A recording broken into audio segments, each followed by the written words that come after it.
परीक्षा के आज के इस वीडियो में, जिसमें फ्रेंड्स हम लोग हमारा जो एक इंपॉर्टेंट सीरीज हमारी चल रही है, जितनी भी टीचिंग एग्जाम्स है उन सभी के लिए, जिसमें हिस्ट्री, सिविक्स, ज्योग्राफी हम लोग पढ़ने वाले हैं। ये आपको DSSB में, बिहार के अंदर में जितनी भी जीएस की आप लोगों की एग्जाम्स है उन सभी के अंदर में बहुत ज़्यादा काम आने वाली है।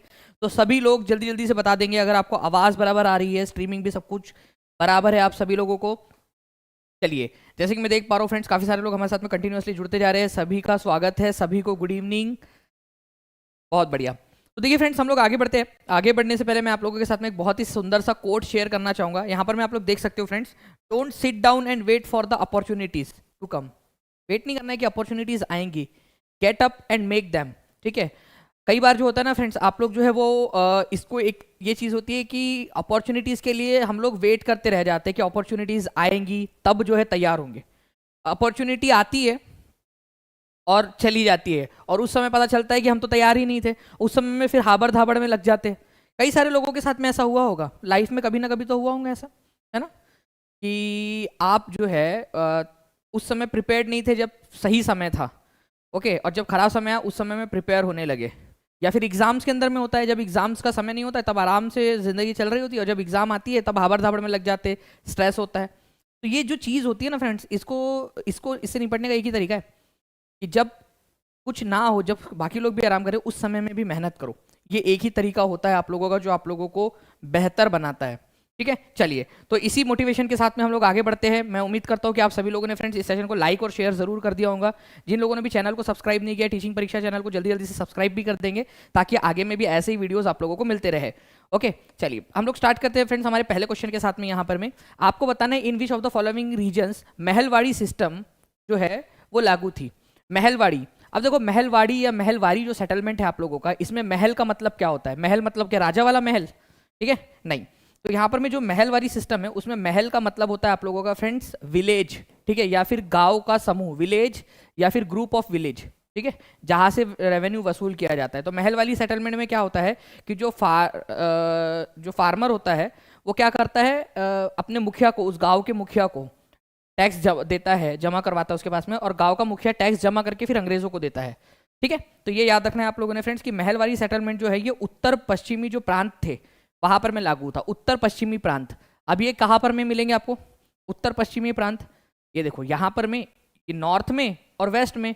तो नॉर्थ वेस्ट इधर साइड वाले, नॉर्थ वेस्ट वाले साइड के अंदर में, ये याद रखना है आप लोगों ने। तो नॉर्थ वेस्ट वाले साइड के अंदर में आप लोगों को ये व्यवस्था मिलेंगी।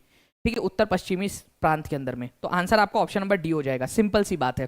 ठीक है, नॉर्थ वेस्ट उत्तर पश्चिमी प्रांत के अंदर में ये व्यवस्था लागू थी। ये याद रखना है आप लोगों ने, बहुत ज्यादा इंपॉर्टेंट क्वेश्चन है आप लोगों का ये। ठीक है, चलिए नाउ फ्रेंड नेक्स्ट हम लोग यहाँ पर मैं आगे बढ़ते हैं आप लोगों के। मैं आपको बता दूं कि जो परमानेंट सेटलमेंट है, जिसको आप लोग जमींदारी सेटलमेंट भी बोलते हो, क्योंकि जमींदार लोगों की जिम्मेदारी थी यहाँ से टैक्स वसूल करने की, इसको जमींदारी सेटलमेंट भी बोला जाता है आप लोगों का। ओके, तो ये आप लोगों का बंगाल, बिहार और उड़ीसा के इलाके में लागू थी। रियोतवाड़ी सेटलमेंट की अगर मैं बात करूं आप लोगों से, तो ये साउथ इंडिया, ठीक है, मद्रास प्रांत के अंदर में, साउथ इंडिया में लागू थी। और महलवारी सेटलमेंट की अगर मैं बात करूं, तो महल का मतलब ही होता है गांव, जिसमें गांव के मुखिया को टैक्स वसूल करने का जो है दायित्व दिया गया था। ये नॉर्थ वेस्टर्न प्रोविंसेस, उत्तर पश्चिमी प्रांत के अंदर में लागू थी।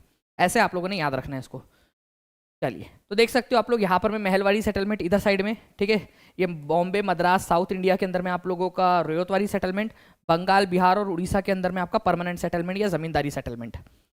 किंग जॉर्ज V और उनकी जो वाइफ थी मैरी की बंबई यात्रा के समारोत्सव के लिए कौन सा स्मारक बनाया गया था? कि भाई आए हैं जॉर्ज पंचम उनकी वाइफ मैरी के साथ में, तो कौन सी चीज बनाई गई थी उनके स्वागत के अंदर में, ये आप लोगों ने बताना है।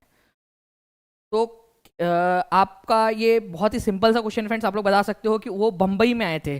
ठीक है, तो India Gate, gateway of India, Victoria Terminus, Elephanta caves. Elephanta caves उन लोगों ने थोड़ी बनाया था। एलिफेंटा केव्स जो है वो तो राष्ट्रकूट लोगों के समय में बनी हुई थी।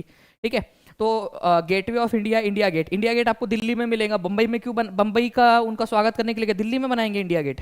ठीक है, तो गेटवे ऑफ इंडिया बनाया गया था जो मुंबई में है। ठीक है, ये याद रखेंगे आप सभी लोग। तो ये एक इंपॉर्टेंट पॉइंट है फ्रेंड्स आप लोगों को जो समझना है। इंडिया गेट आप लोगों को मिलेगा दिल्ली के अंदर में। ठीक है, दिल्ली के अंदर में। और गेटवे ऑफ इंडिया जो है आप लोगों को ये मिलेगा फ्रेंड्स मुंबई के अंदर में। ठीक है, और ये कब बनाया गया था? जब जॉर्ज V और क्वीन मैरी भारत आए थे, और बॉम्बे में उन्होंने जो है वो जहाज से वो पहुंचे थे, तो उनकी यात्रा को एक यादगार रूप देने के लिए, जैसे कि उनको पता था कि भाई आगे जाकर जो है दानिश सर जब 2023 के अंदर में ये पढ़ाएंगे अपने बच्चों को, ठीक है, तो जॉर्ज 5 का नाम आएगा, क्वीन मैरी का नाम आएगा, बच्चे लोग भी जानेंगे, ठीक है, यहाँ पर में जॉर्ज 5 के बारे में, क्वीन मैरी के बारे में। तो चलो एक काम करते हैं, हम लोग इंडिया जो है यहाँ पर में क्या बनाते हैं, गेटवे ऑफ इंडिया बनाते हैं। तो इन लोगों ने आप लोगों के लिए बना दिया था और वो अपने मकसद में कामयाब हो गए, क्योंकि देखो अभी हम पढ़ रहे हैं ना यहाँ पर में, और एग्जामिनर भी इसमें क्वेश्चन पूछ रहा है, तो वो तो अमर हो गए, है ना, अमर हो गए वो लोग। तो वही चीज़ थी जिसके लिए वो लोगों ने बनाया था, उसको यादगार बनाने के लिए। तो गेटवे ऑफ इंडिया, मुंबई के अंदर में जो लोग भी जाते हैं मुंबई वगैरह घूमने के लिए, उन लोगों ने गेटवे ऑफ इंडिया ज़रूर देखा होगा। ओके, चलिए, तो ये याद रखना है आप लोगों ने फ्रेंड्स कि 1911 के अंदर में जॉर्ज 5 और क्वीन मैरी जो है ये अपोलो बंदर जो है आप लोगों का वहाँ पर में पहुँचे थे। नाउ फ्रेंड नेक्स्ट जो है क्वेश्चन आप लोगों का आपके सामने है। दो स्टेटमेंट्स आप लोगों को दिए गए हैं, आपको बताना है इन स्टेटमेंट्स में से कौन सी वाली बात जो है वो सही है। दो स्टेटमेंट्स आप लोगों को दिए गए हैं, बताइए जल्दी जल्दी से यहाँ पर में आपका आंसर क्या होगा। नौकरी के बाद ऐसा ही गेट गवर्नमेंट को हमारे लिए बनाना चाहिए, हम सबके लिए। हाँ बाबुल त्रिपाठी जी, अब बोल सकते हो उनको कि यार इतनी मेहनत करके बने हैं, हमारे लिए भी बना दो करके।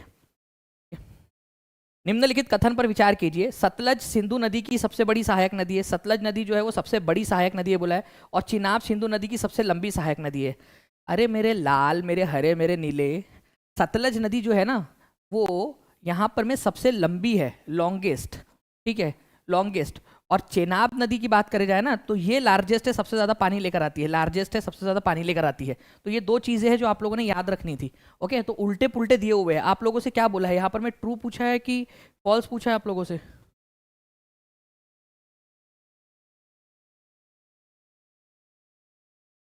ओके, तो यहाँ पर मैं आप लोगों ने इसको याद रखना है फ्रेंड्स कि निम्नलिखित कथन में से दोनों उल्टे पुल्टे दिए हुए हैं। अगर आप लोगों से बोला जाए ना कि भाई यहाँ पर मैं आप लोग बताइए कि सबसे लंबी नदी कौन सी है, तो सबसे लंबी नदी जो है सतलज है। और अगर चेनाब पूछा जाए तो ये सबसे बड़ी सहायक नदी है जो सबसे ज्यादा पानी लेकर आती है। उल्टा पुल्टा यहाँ पर में दिया हुआ है आप लोगों का। तो आंसर जो है आपका ऑप्शन नंबर डी होगा। कितने लोगों ने डी सही लगाया था? और अगर कभी भी मान लो ये क्वेश्चन आ जाए आप लोगों से टेस्ट के अंदर में या किसी भी तरह से आ जाए तो आप लोग कर लोगे इसको सही से? अभी आप लोगों को पता है ना, जो बच्चा पूरा लाइव लेक्चर देखता है उसको टेस्ट भी मिलती है, ठीक है, तो वहां पर में आप लोगों ने एकदम ध्यान से पढ़ के करना है अच्छे से जी। और जिनका भी सही हुआ है, जिनका गलत हुआ है वो लोग अब यहाँ पर मैं लिख दीजिए कि सर अब नेक्स्ट टाइम से ध्यान से देखेंगे, अब हमेशा के लिए याद हो गया है, अब नहीं गलत होगा। वो लिख देंगे जल्दी जल्दी से जिन लोगों का गलत हुआ था। और लाइक का बटन भी दबा दो जल्दी जल्दी से आप सभी लोग, ताकि ऐसे ही आप लोगों को जो है क्वेश्चंस याद करवाते रहे हम लोग। तो ये चेनाब नदी जो है फ्रेंड्स आप लोगों को याद रखना सबसे ज्यादा पानी लेकर आती है, और सतलज नदी जो है ये सबसे लंबी सहायक नदी है। Now friends Chinook, Chinook Chinook बताइए जल्दी से यहाँ पर में क्या है। ये कोल्ड विंड है जो यूरोप में बहती है, ठंडी हवाएं है जो यूरोप में बहती है। ये पश्चिम एशिया में उष्णकटिबंधीय रेगिस्तानी तूफान है, ट्रॉपिकल डेजर्ट है वेस्ट एशिया का। वार्म विंड है नॉर्थ अमेरिका की, उत्तरी अमेरिका में गर्म हवा है, या डिप्रेशन है साउथ अफ्रीका के अंदर में। बताइए क्या है ये। तो ये एक्चुअल में फ्रेंड्स अगर हम लोग बात करेंगे ना चिनुक की, तो एनसीईआरटी में भी दिया हुआ है आप लोगों का चिनुक, जो आपने हमेशा याद रखना है। चिनुक जो है ये गर्म हवा है, गर्म वाली हवा है, गर्म गर्म हवाएं चलती है उत्तरी अमेरिका के अंदर में, ठीक है। प्रेरीज नाम के जो घास के मैदान है ना उत्तरी अमेरिका के अंदर में, प्रेरीज, ठीक है, प्रेरीज नाम के घास के मैदान है। कहाँ पाए जाते हैं प्रेरीज ग्रासलैंड घास के मैदान? ये पाए जाते हैं उत्तरी अमेरिका के अंदर में। एक नंबर तो यहाँ भी आप लोगों को कंफर्म हो जाएगा कि प्रेरीज ग्रासलैंड कहाँ पाए जाते हैं, नॉर्थ अमेरिका में। तो ये घास के जो मैदान है ना, प्रेरीज घास के मैदान, वहां पर में ये हवाएं चलती है एंडीज पर्वत के पास में, ठीक है। इसको स्नो ईटर भी कहा जाता है, हिम भक्षी स्नो ईटर, क्योंकि ये क्या करती है, गर्म हवाएं चल रही है और एंडीज पर्वत पे जो बर्फ होती है उसको पिघला देती है। तो स्नो ईटर, हिम भक्षी भी बोलते हैं इसको, स्नो को पिघला देने वाली। तो आंसर आपका ऑप्शन नंबर सी हो जाएगा। तो प्लीज़ इसको याद रख लेना आप लोग फ्रेंड्स। यहाँ पर में जो चिनुक है आप लोगों की नॉर्थ अमेरिका के अंदर में इस तरीके से गर्म हवाएं है, ठीक है। एक और जो है बहुत ज़्यादा पूछते हैं फ्रेंड्स, फोहन और मिस्ट्रल, ठीक है। ये आप देख रहे हो यहाँ पर में मिस्ट्रल है और ये फोहन है, ठीक है। तो फोहन और मिस्ट्रल ये भी याद रख लेना आप लोग यहाँ पर में, ये आप लोगों की यूरोप के अंदर में चलने वाली हवाएं है, ठीक है। चलो उसके ऊपर में भी क्वेश्चन बनाकर मैं आप लोगों को दे दूंगा। बाकी आप लोग एक लिस्ट है, ये लिस्ट आप लोग देख सकते हो। मैं टीम से रिक्वेस्ट करूंगा कि प्लीज़ इसको जो है वो आप लोगों के साथ में टेलीग्राम के ऊपर में भी शेयर कर दिया जाए आप लोगों के साथ में, ठीक है, ताकि आप लोग इसको देख सके। तो फोहन जो मैंने आपको बताया, जिसको फोहन भी लिखते हैं, फोहन भी लिखते हैं, कई बार ई नहीं लिखा होता है, ये आप लोगों की गर्म हवा है, एल्प्स में यूरोप के अंदर में चलती है, ठीक है। और यहाँ पर मैं मिस्ट्रल, मिस्ट्रल जो है फ्रेंड्स ये ठंडी हवा है, एल्प्स में ही चलती है, एल्प्स और फ्रांस के इलाके के अंदर में ये ठंडी हवाएं है। तो प्लीज़ ये दो को याद रख लो आप लोग, फोहन और मिस्ट्रल। ये काफ़ी बार एग्जाम में आया है। बाकी आप लोग चिनूक को तो याद कर ही चुके हो, आप लोग चिनूक से मिल चुके हो, गर्म हवा है उत्तरी अमेरिका के अंदर में, रॉकीज माउंटेन के पास में, है ना। चलिए लाइक एंड शेयर करते रहेंगे फ्रेंड्स सभी लोग जल्दी जल्दी से। पीहू जी भी बोल रहे हैं जल्दी सभी लोग कर दो यहाँ पर मैं लाइक शेयर। हिंदी में भी चाहिए, चलिए बॉबी देवी जी बोल रहे हैं हिंदी में चाहिए, तो प्लीज़ एक बार हिंदी वाला जो इसका हमारे पास में अवेलेबल है, प्लीज़ उसको हिंदी वाला भी शेयर कर दीजिएगा प्लीज़ एक बार टेलीग्राम के ऊपर में, और बच्चों के साथ में क्विज में भी डाल देना ताकि वो लोग इसको देख ले। चलिए नाउ फ्रेंड्स इस क्वेश्चन को देखिए आप लोग, अफगानिस्तान, रशिया, चाइना, यूएसए, आपको ना जोड़ियाँ लगानी है यहाँ पर में, आपको बताना है कि किसकी जोड़ी किसके साथ में लगने वाली है। जल्दी बताइए आप लोग, ठीक है। इस पर्टिकुलर क्वेश्चन का आंसर कीजिए जल्दी जल्दी से। चलिए अफगानिस्तान की अगर हम लोग बात करेंगे फ्रेंड्स, तो अफगानिस्तान में जो संसद है उसको, उसका नाम है शोरा, ठीक है, शोरा। तो एक ही जोड़ी जो है ये दो के साथ लगने वाली है, ठीक है। रशिया की जो संसद है उसको बोला जाता है ड्यूमा, ठीक है, रशिया की संसद को ड्यूमा बोला जाता है, तो बी की जोड़ी लगने वाली है 1 के साथ में, ठीक है। चाइना की जो संसद है उसको बोला जाता है नेशनल पीपल्स काउंसिल, ठीक है। और यूएसए की जो संसद है उसको कांग्रेस बोलते हैं, ठीक है, कांग्रेस। तो आप लोगों का ए का 2 1 4 3 2 1 3 4 2 1 3 4 आंसर आपका ऑप्शन नंबर बी हो जाएगा, ठीक है। तो option number B is the correct answer. ये भी आप लोगों ने थोड़ा सा ध्यान रखना है, इंपॉर्टेंट है, एग्जाम के अंदर में पूछते हैं, ठीक है।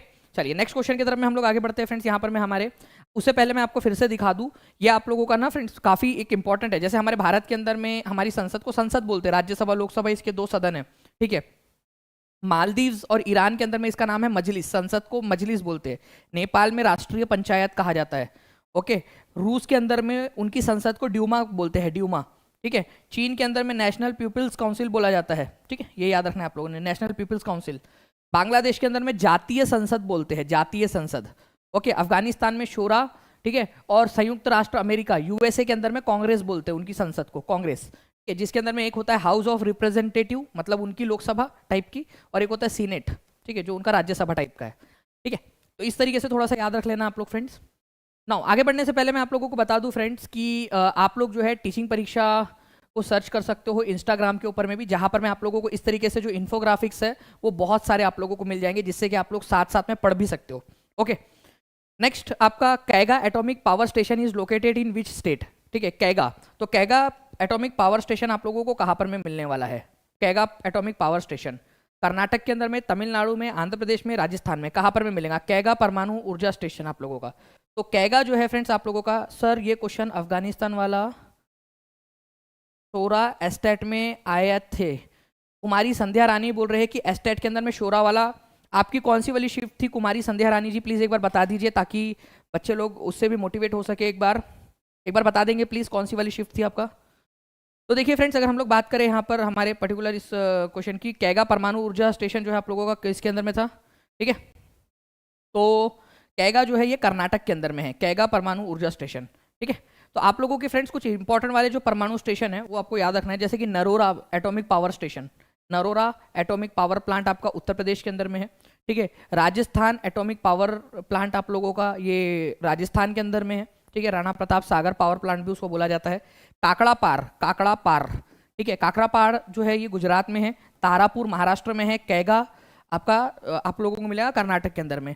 बाकी जो है फ्रेंड्स आपका एक है कुंडाकुलम, ठीक है, कुंडाकुलम न्यूक्लियर पावर स्टेशन, ठीक है। और एक है कलपक्कम, इसको कलपक्कम भी बोला जाता है। मद्रास वाला जो है ना इसको कलपक्कम भी बोलते हैं, कलपक्कम एटॉमिक पावर प्लांट, ठीक है। तो कलपक्कम एटॉमिक पावर प्लांट या मद्रास एटॉमिक पावर प्लांट आप लोगों का तमिलनाडु में।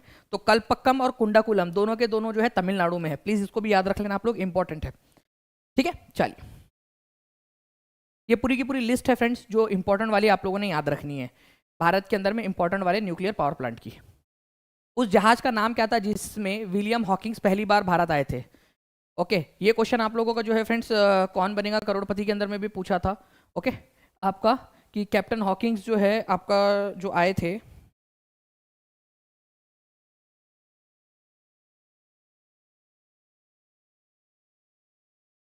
उसका नाम क्या था? तो मैं आप लोगों को वो दिखा भी देता हूँ कि जो ये क्वेश्चन था ना, ये आप लोगों को दिखा देता हूँ। ये क्वेश्चन जो है 7 करोड़ के लिए, 5 करोड़ के लिए क्वेश्चन जो है आप लोगों का आई थिंक पूछा था, या 7 करोड़ के लिए, दोनों में से एक में पूछा था ये क्वेश्चन। मैं आपको एक क्वेश्चन दिखा देता हूँ, जस्ट अ सेकेंड।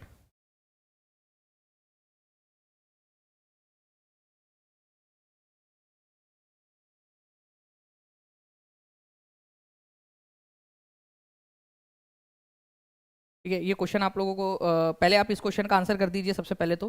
ठीक है, तो उस जहाज का नाम क्या था जिसमें कैप्टन विलियम हॉकिंग जो है पहली बार भारत आए थे?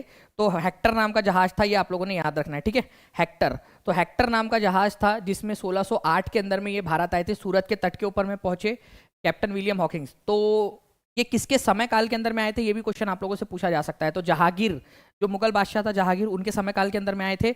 और जेम्स वन उस समय में ब्रिटेन के राजा थे, तो इंग्लैंड या ब्रिटेन के राजा के रूप में ये यहाँ पर में आए थे कैप्टन विलियम हॉकिंग्स। तुर्की भाषा और पर्शियन भाषा दोनों बहुत अच्छे से बोलते थे, इसी वजह से जहांगीर ने जो है इनको इंग्लिश खान की उपाधि दी थी, क्योंकि आए मस्त पैकी जो है वो फर्राटेदार तुर्की और पर्शियन भाषा में बात करने लगे। तो जहांगीर भी खुश हो गया, वाह इतनी बढ़िया भाषा बोल रही है, देखिए इंग्लिश खान की उपाधि दे दो करके इसको। ओके, तो हॉकिंस जो थे वो 1611 तक भारत के अंदर में रहे, ये आप लोग थोड़ा सा इसको याद रख सकते हो। ओके, चलिए नाउ फ्रेंड नेक्स्ट क्वेश्चन की तरफ मैं आगे बढ़ते, फिर मैं आप लोगों को दिखाता हूँ। पहले तब तक आप लोग इस क्वेश्चन का आंसर कर दीजिए जल्दी जल्दी से।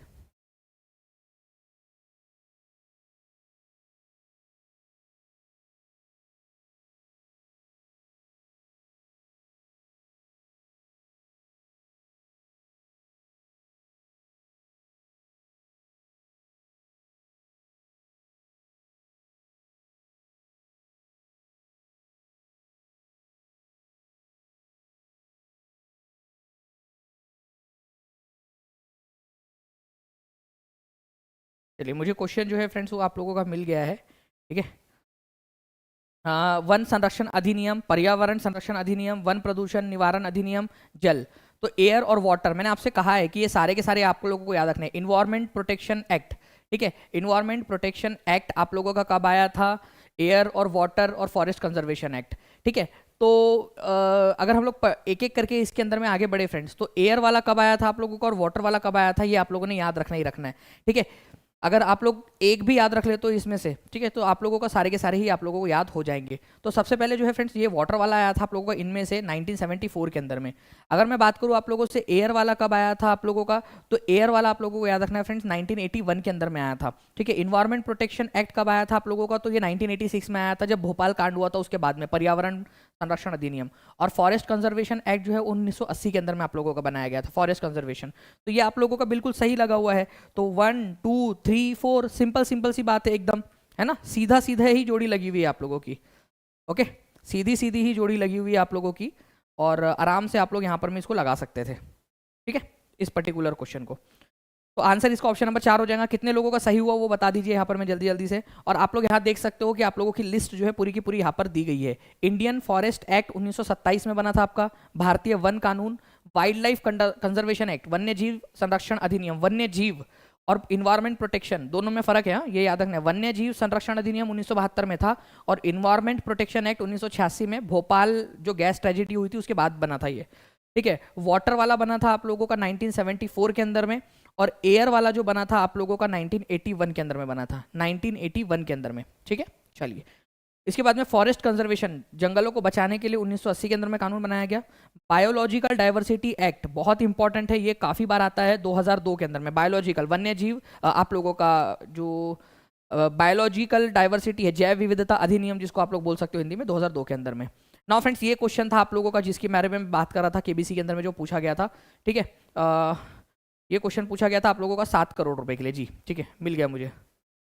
ठीक है, चलिए तो ये पर्टिकुलर क्वेश्चन था फ्रेंड्स आप लोगों का, जिसके अंदर में बोला गया था कि who commanded the Hector the first British trading ship to land at Surat. Hector नाम का जो जहाज था उसके कमांडर कौन थे? ठीक है, तो हेक्टर नाम का जहाज जो था उसके कमांडर कौन थे, ये क्वेश्चन पर्टिकुलरली पूछा गया था आप लोगों से। एक बार लाइक एंड शेयर भी करते रहो यार, लाइक भी करते रहेंगे आप लोग। तो कमांडर कौन थे हेक्टर नाम के जहाज के? तो हेक्टर नाम का जो जहाज था, Paul Canning, William Hawkins, Thomas Roe, James Lancaster. तो विलियम हॉकिंग्स थे फ्रेंड्स, और यहाँ पर मैं आप लोग देख सकते हो कि आप जीत चुके हैं 7 करोड़ रुपए। ठीक है, डीडीए एएसओ का एग्जाम आया था, आपका पढ़ाया हुआ ऑलमोस्ट जो है क्वेश्चन 10 क्वेश्चन जी के में आए थे, और इन्वायरमेंट प्रोटेक्शन एक्ट वाला भी आया था आज। Thank you sir ji. Priyanka Mutreja ji, thank you very much, आपका भी यहाँ पर मैं इन्फॉर्म करने के लिए बहुत बहुत शुक्रिया, और ऑल द बेस्ट आपको रिजल्ट के लिए आपके। तो भाई कितने लोग जीत गए थे यहाँ पर में 7 करोड़ रुपए, हाथ ऊपर करके बता दीजिए जल्दी जल्दी से। सेजल गुप्ता जी, हिस्ट्री स्टार्ट करिए सर सुपर बैच के अंदर में। हिस्ट्री क्या करना है आपको, कौन सा वाला हिस्ट्री का करना है अभी जो कर रहे हो, जल्दी जल्दी से वो भी कर दीजिए और ये भी पढ़ते रहिए सेजल गुप्ता, ठीक है। चलो, बहुत सारे लोग जीत गए 7 करोड़ रुपए, अच्छी बात है। आगे बढ़ते हैं हम लोग यहाँ पर में फ्रेंड्स। महलवाड़ी बंदोबस्त में राजस्व एकत्र करने का प्रभार किसको दिया गया था? पहला ही क्वेश्चन आप लोगों को कराया था मैंने, इसी वजह से कहता हूँ आप लोगों को कि फ्रेंड्स की दानिश शेख जो टेलीग्राम ग्रुप है DANISHSHEIKH, इसके ऊपर में आप सभी लोग जुड़ जाइए और साथ ही साथ टीचिंग परीक्षा जो टेलीग्राम ग्रुप है उसके ऊपर में भी आ जाइए, क्योंकि जब भी क्लास स्टार्ट होती है वहाँ पर में इन्फॉर्मेशन आप लोगों को जरूर मिल जाती है, ठीक है। टीचिंग परीक्षा ऐप के ऊपर में भी आप लोगों ने जुड़ जाना है, ओके। चलो, तो यहाँ पर मैं महलवाड़ी सेटलमेंट और महलवाड़ी बंदोबस्त जो था उसमें राजस्व एकत्र करने का प्रभार किसको दिया गया था? गांव के प्रधान को, जमींदार को, तालुकदार को या रेयत को? तो जो गांव का विलेज हेडमैन होता था, आपका ग्राम प्रधान जो होता था, उसको दिया गया था फ्रेंड्स टैक्स इकट्ठा करने का अधिकार, ठीक है, गांव के प्रधान को। अच्छा, ये व्यवस्था थी कहाँ पर में लागू, ये भी क्वेश्चन पूछा जा सकता है आप लोगों से, तो इसको भी याद रखना है आप लोगों ने कि नॉर्थ वेस्टर्न जो प्रोविंस थे आप लोगों के, उत्तर पश्चिमी जो प्रांत था उत्तर पश्चिमी इलाके के अंदर में, वहां पर में दिया गया था ये व्यवस्था, तो उत्तर पश्चिमी प्रांत के अंदर में। इंपॉर्टेंट पॉइंट है फ्रेंड्स, इसको याद रखेंगे आप सभी लोग, जिसमें गांव के मुखिया को टैक्स इकट्ठा करने की जिम्मेदारी दी गई थी, ठीक है। खारदुंगला पास कहाँ पर में लोकेटेड है? खारदुंगला, ठीक है, खारदुंगला पास कहाँ पर में लोकेटेड है? लद्दाख में, सिक्किम में, उत्तराखंड में, अरुणाचल प्रदेश के अंदर में। खारदुंगला, खारदुंगला दर्रा, ला का मतलब ही पास होता है या दर्रा होता है, तो खारदुंगला दर्रा, बताओ।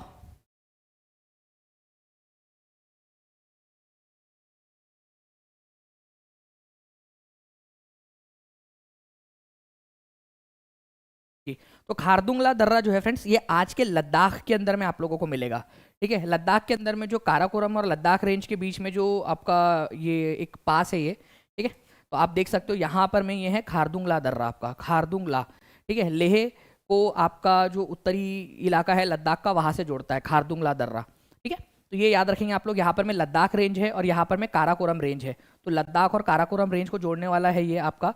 और इसको भी याद रखना है आप लोगों ने, क्योंकि ये लेह जो है, लेह लद्दाख की राजधानी लेह, उसके पास में, बहुत पास में है, ठीक है। तो खारदुंगला दर्रा आप लोगों को मिलेगा लद्दाख के अंदर में, ठीक है, ये भी याद रखना है। इसके अलावा जो है फ्रेंड्स, ये एक और पूछा जाता है अघिल पास, इसको थोड़ा सा याद रख लीजिए आप लोग, ये भी लद्दाख के अंदर में मिलेंगे आपको, अघिल पास, ठीक है। जितने भी याद रख रहे हो ना उसमें से, बुर्जिल पास, जोजिला, ये आप लोगों को कहाँ पर में मिलने वाला है? जोजिला जो है फ्रेंड्स, आप लोगों को बता दूं कि ये श्रीनगर को लद्दाख, लेह और श्रीनगर को जोड़ता है ये, ठीक है, लेह को श्रीनगर से जोड़ने वाला है, ठीक है, जोजिला।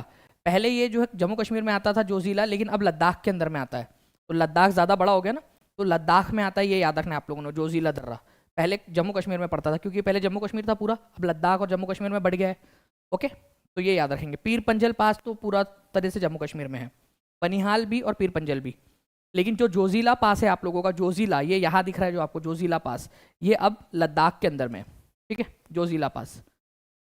तो खारदुंगला पास जिसके बारे में मैं आप लोगों से बात कर रहा था, खारदुंगला पास जो है फ्रेंड्स, ये याद रखना है लद्दाख के अंदर में है, ओके। चलिए, इसके अलावा ये हाईएस्ट मोटरेबल पास है आप लोगों का, जिसमें से गाड़ी लेकर जाया जा सकता है, मतलब गाड़ी चलाने लायक जो सब पास है जिसमें से गाड़ी लेकर जा सकते हैं। पैदल पैदल तो कोई भी दर्रे से चले जाओगे आप लोग, गाड़ी लेकर जाने लायक मोटरेबल, ठीक है, मोटर योग्य या जिसके जहाँ से गाड़ी ले जाई जा सकती है, सबसे ऊंचा दर्रा है ये आपका, ठीक है, इंडिया के अंदर में 5359 मीटर ऊंचाई के ऊपर में। तो आप लोगों से ये भी पूछ सकते हैं भाई लोग कि बताओ कि भारत का सबसे ऊंचा जो है मोटरेबल पास या दर्रा कौन सा है जहाँ से गाड़ी ले जाई जा सकती है?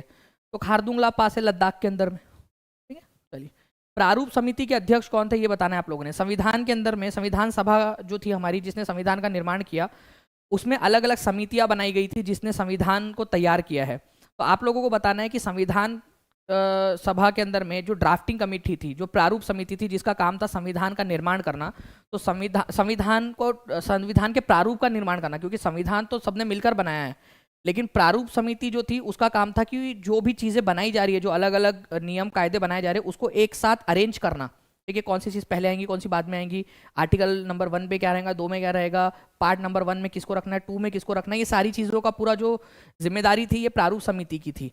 और डॉक्टर BR आम्बेडकर उसके अध्यक्ष थे, ठीक है। 7 सदस्य थे इसके अंदर में, प्रारूप समिति के अंदर में, जिसके अध्यक्ष थे doctor BR Ambedkar, okay. Doctor Rajendra Prasad पूरी संविधान सभा के अध्यक्ष थे, ठीक है, और डॉक्टर BR आम्बेडकर प्रारूप समिति ड्राफ्टिंग कमेटी के अध्यक्ष थे, ये याद रखेंगे आप सभी लोग, ओके तो ड्राफ्टिंग कमेटी बहुत ही एक इंपॉर्टेंट समिति थी हमारी संविधान सभा की, डॉक्टर बी आर अम्बेडकर उसके अध्यक्ष थे, ये याद रखना है आप लोगों ने। बाकी जो है फ्रेंड्स, अगर हम लोग केंद्रीय संविधान समिति की बात करें, केंद्रीय संविधान समिति जवाहरलाल नेहरू, संघ शक्ति समिति मतलब केंद्र की क्या क्या शक्तियां रहेंगी उसके भी पंडित जवाहरलाल नेहरू, राज्यों की समिति जो थी स्टेट्स कमेटी बोलते हैं जिसको, ठीक है, उसके भी जवाहरलाल नेहरू थे। लेकिन अगर मैं बात करूं आप लोगों से प्रांतीय संविधान समिति, देखो केंद्रीय संविधान समिति बोला जाए तो जवाहरलाल नेहरू, लेकिन अगर प्रोविंशियल कॉन्स्टिट्यूशन कमेटी या प्रांतीय संविधान समिति बोला जाए तो सरदार वल्लभ भाई पटेल। इसको कैसे याद रख सकते हैं आप लोग? केंद्र में सबसे पावरफुल व्यक्ति कौन था उस समय में? जवाहरलाल नेहरू थे, ऑब्वियस ही बात है, वो प्रधानमंत्री थे। तो केंद्रीय संविधान समिति जवाहरलाल नेहरू, अगर प्रांतीय संविधान समिति बोला जाए तो सरदार वल्लभ भाई पटेल। ऐसे आप लोगों ने याद रखना है इसको। ओके, इंपॉर्टेंट वाला पॉइंट आप लोगों का। निम्नलिखित में से कौन सा वैश्विक जैव विविधता हॉटस्पॉट में से एक नहीं है? ठीक है, तो ग्लोबल बायोडाइवर्सिटी हॉटस्पॉट। देखिए फ्रेंड्स, बायोलॉजिकल डाइवर्सिटी हॉटस्पॉट का मतलब होता है ऐसी जगह है जहां पर में आपको बहुत सारी जैव विविधता देखने के लिए मिलती है। ठीक है, तो बहुत सारी जो है जैव विविधता देखने के लिए मिलती है। ठीक है, ओके, जो आप लोगों की जैव विविधता देखने के लिए जो आप लोगों को मिलती है यहाँ पर में, तो उनमें से कौन सा वाला नहीं है? The eastern Ghats, western Ghats, Himalaya, Nicobar island. तो ईस्टर्न घाट, वेस्टर्न घाट, हिमालय, निकोबार आइलैंड। तो हमारे भारत के अंदर में ना 4 बायोलॉजिकल बायोडाइवर्सिटी हॉटस्पॉट है। एक तो आपको मिलेगा वेस्टर्न घाट के अंदर में, ठीक है, तो वेस्टर्न घाट तो है, ठीक है। एक मिलेगा आप लोगों को फ्रेंड्स अंडमान निकोबार आइलैंड के अंदर में, जिसको सुंडा लैंड के नाम से जाना जाता है, अंडमान निकोबार आइलैंड और इधर साइड वाला, तो हमारा अंडमान निकोबार भी आ जाता है उसमें, सुंडा लैंड बोलते हैं उसको। उसके बाद में नॉर्थ ईस्ट के जो स्टेट्स है, इंडो बर्मा एरिया, और एक है हिमालय वाला क्षेत्र। तो ऐसे 4 इलाके हमारे, 1, 2, 3 और 4, 4 बायोलॉजिकल या बायोडाइवर्सिटी हॉटस्पॉट है हमारे भारत में। ईस्टर्न घाट जो है आप लोगों का, ये वाला, ठीक है, ये जो है ईस्टर्न घाट, ये हमारा नहीं है, ये बायोलॉजिकल हॉटस्पॉट नहीं है, बायोडाइवर्सिटी हॉटस्पॉट। तो आंसर आपका ऑप्शन नंबर ए हो जाएगा, ईस्टर्न घाट बायोडाइवर्सिटी हॉटस्पॉट नहीं है। ठीक है, ये याद रखना है आप लोगों ने। ओके, ओबीसी में 86 है तो क्या हो जाएगा? बिल्कुल आपका सीटेट तो क्लियर ही है। ठीक है, ओके, ये पॉइंट जो था आप लोगों का, इस पर्टिकुलर पॉइंट को आप लोगों ने जो है फ्रेंड्स अच्छे से याद रखना था। ओके, मैं आप लोगों को दिखा भी देता हूँ यहाँ पर मैं मैप के थ्रू भी, कि भाई यहाँ पर मैं आप देख सकते हो ईस्टर्न घाट है आप लोगों का, ठीक है, यहाँ पर मैं आपका हिमालय वाला क्षेत्र है, उसके बाद में आप ये नॉर्थ ईस्टर्न स्टेट देख सकते हो जिसको इंडो बर्मा रीजन बोला जाता है, और यहाँ पर में हमारा है अंडमान निकोबार आइलैंड द्वीप जिसको सुंडा लैंड बोलते हो आप लोग। मतलब सुंडा लैंड बेसिकली यहाँ पर में इसके आसपास वाले जितने भी पूरे एरिया है ना, आपका इंडोनेशिया मलेशिया वगैरह वाला जो पूरा इलाका है, वो सब मिला के सुंडा लैंड कहलाता है एक साथ। ठीक है, इसीलिए इसी वजह से जो है फ्रेंड्स पर्टिकुलरली इस एरिया को हम लोग सुंडा लैंड बोलते हैं पूरा का पूरा। नाउ फ्रेंड, नेक्स्ट क्वेश्चन की तरफ में आगे बढ़ते हैं।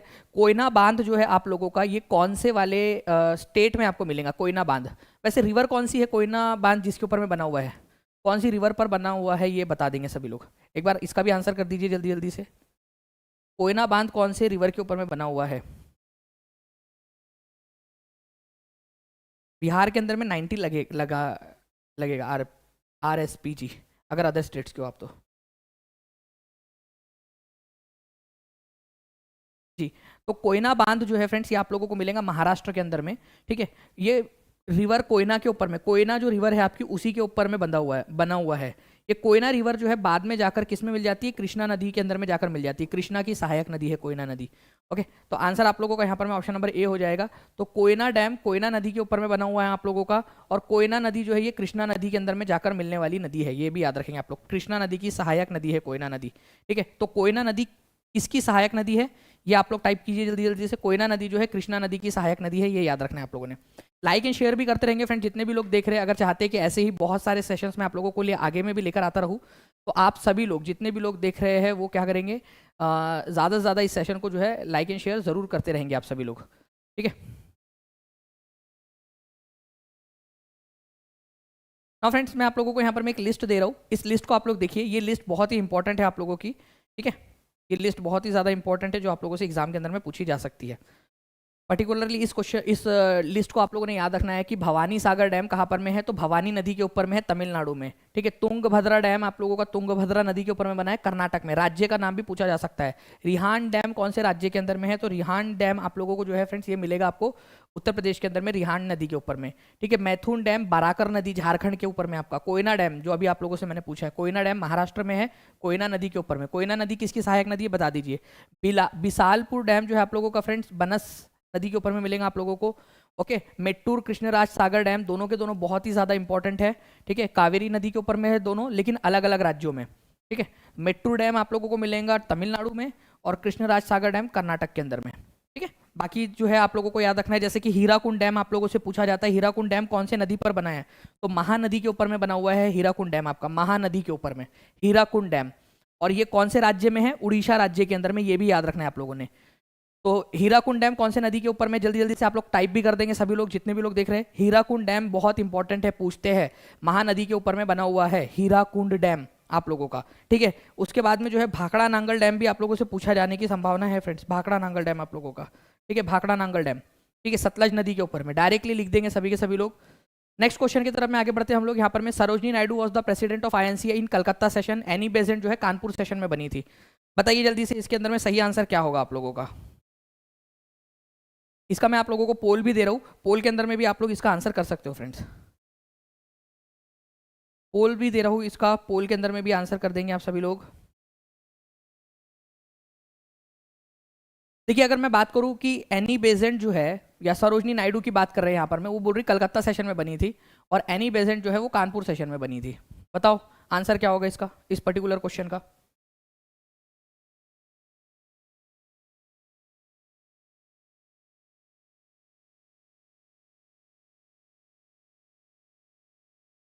देखते हैं कि इतने सारे लोग देख रहे हैं, क्या आंसर लगाते हैं ऑप्शन में से।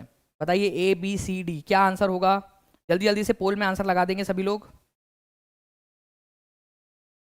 ठीक, तो मैं जैसे कि देख पा रहा हूँ फ्रेंड्स, यहाँ पर मैं आंसर जो है कंटिन्यूसली आप लोगों के आ रहे हैं।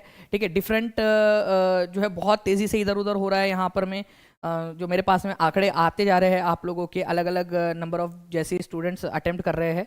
ठीक है, तो जो अभी मेरे पास में अब तक का जो आंकड़ा आया है उसके अनुसार 65% के लगभग जो लोग हैं उन्होंने आंसर लगाया है ऑप्शन नंबर डी। क्यों, क्योंकि देखिए फ्रेंड्स, एनी बेसेंट जो बनी थी, ठीक है अध्यक्षा, वो बनी थी आप लोगों की 1917 में, 1917 के अंदर में। और ये बनी थी कलकत्ता अधिवेशन के अंदर में, कलकत्ता अधिवेशन के अंदर में। ठीक है, कलकत्ता में। और सरोजनी नायडू कब बनी थी, 1925 के अंदर में बनी थी, और ये बनी थी कानपुर सेशन के अंदर में, कानपुर। ठीक है, कानपुर सेशन के अंदर में। तो आंसर जो है ये दोनों के दोनों गलत है, उल्टा पुल्टा दिया हुआ है यहाँ पर में भी आप लोगों का। ओके, तो इसी वजह से आंसर इसका ऑप्शन नंबर डी हो जाएगा। तो 64%, अभी जो आंकड़ा निकल कर आया है 64% का आया है मेरे पास में, कि 64% लोगों ने बिल्कुल सही आंसर दिया था आप लोगों का। ओके, और बाकी के जो जैसे 16% लोग हैं उन्होंने डी, 9% और 9% ने ए और बी लगाया था। ठीक है, तो आंसर आप लोगों का नाइदर 1 नॉर 2 इज ट्रू, ये आप लोगों का आंसर होने वाला है। ठीक है, जिन भी लोगों का सही था वो हाथ ऊपर करके बता देंगे, और जिन लोगों का गलत हुआ है वो लोग जो है फ्रेंड्स नेक्स्ट यहाँ पर मैं लिख देंगे कि सर नेक्स्ट टाइम जो है वो गलत नहीं होगा। ओके, तो यहाँ पर मैं देख लीजिए आप लोग कि एनी बेसेंट का कब बना, एनी बेसेंट जो है यहाँ पर मैं इनका, एनी बेसेंट जो है ये कलकत्ता अधिवेशन में बनी थी 1917 में, और सरोजनी नायडू कानपुर सेशन 1925 के अंदर में। नेक्स्ट क्वेश्चन आप लोगों का है कि 1924 में कांग्रेस के बेलगाम सम्मेलन के दौरान कांग्रेस के अध्यक्ष कौन थे। ठीक है, तो कांग्रेस का सेशन 1924 में। ठीक है, देखो फ्रेंड्स 1924 और 1925 दोनों याद रख लेना आप लोग। 1925 में तो अभी बताया आपको, कानपुर अधिवेशन में आपकी बनी थी सरोजनी नायडू। 1924 में कांग्रेस का एकमात्र ऐसा अधिवेशन था बेलगाम के अंदर में। ठीक है, जहां पर में महात्मा गांधी जो है वो अध्यक्ष बने थे। तो मोहनदास करमचंद गांधी आपके अध्यक्ष थे इंडियन नेशनल कांग्रेस के 1924 में। एक ही बार अध्यक्ष बने हैं वो केवल, और वो भी कब, जब ये सेशन 1924 में बेलगाम के अंदर में हुआ था, एक बार केवल। ठीक है, तो ये आप लोगों ने ध्यान रखना है फ्रेंड्स। बाकी मैं आप लोगों को बता दूं कि टीचिंग परीक्षा के ऊपर में जो है फ्रेंड्स, बिहार के जितने भी आप लोगों के एग्जाम्स है, चाहे वो 6 to 8 हो, 9 to 10, तो आप लोगों की कोर्सेज लॉन्च हो चुके हैं। इसके अलावा DSSB के कोर्सेज आप लोगों के अवेलेबल है। ठीक है, इसके अलावा साथ ही साथ फ्रेंड्स CTET के कोर्सेज अवेलेबल है। तो आप लोग इनके बारे में जानकारी आप लोगों को अगर चाहिए फ्रेंड्स, तो आप लोग 7611101101, ठीक है, या 9697888844 इस नंबर के ऊपर में आप लोग कॉल करके जानकारी हासिल कर सकते हो। बाकी जो है फ्रेंड्स मैं आप लोगों को टेस्ट भी दे देता हूँ यहाँ पर मैं आप लोगों की। ठीक है, टेस्ट की लिंक जो है फ्रेंड्स आप लोगों को टेस्ट आपको आप लोगों को जो है वो मिल जाएगी आपके फ्री वाले सेक्शन के अंदर। मैं ऐप के अंदर में ही डाल दूंगा आज भी मैं, ठीक है। तो टेस्ट की लिंक, टेस्ट आप लोग फ्री वाले सेक्शन में जाकर डायरेक्टली ऐप के ऊपर में आज देख लेना आज के लिए, ठीक है। मैं थोड़ी देर के अंदर में बस उसको अपलोड कर देता हूँ क्योंकि अभी तक वो अपलोड हुई नहीं है, ठीक है। चलिए, तो ये आप लोग देख सकते हो फ्रेंड्स, बिहार के लिए भी कोर्सेज अवेलेबल है, DSSB के लिए भी आप लोगों को जानकारी चाहिए, आप लोग कर सकते हो उसके ऊपर में। ये 2 नंबर आप लोगों के पास में अवेलेबल है, फुल कोर्सेज है ये आप लोगों के। बाकी कोई और जानकारी चाहिए, दानिश शेख टेलीग्राम ग्रुप के ऊपर में आप लोग जुड़ जाइए, टीचिंग परीक्षा टेलीग्राम ग्रुप के ऊपर जुड़ जाइए। साथ ही साथ आप लोग टीचिंग परीक्षा ऐप को भी जरूर डाउनलोड कर लेना फ्रेंड्स। टीचिंग परीक्षा ऐप आप लोगों को प्ले स्टोर के ऊपर में आसानी से मिल जाएगा, गूगल प्ले स्टोर के ऊपर में, प्ले स्टोर पे, ठीक है, गूगल प्ले स्टोर पे मिल जाएगा आप लोगों को आसानी से, ठीक है। बाकी मिलते हैं हम लोग हमारे नेक्स्ट लेक्चर में, तब तक के लिए thank you very much, take care and bye, God bless you all, thank you very much friends, bye, thank you.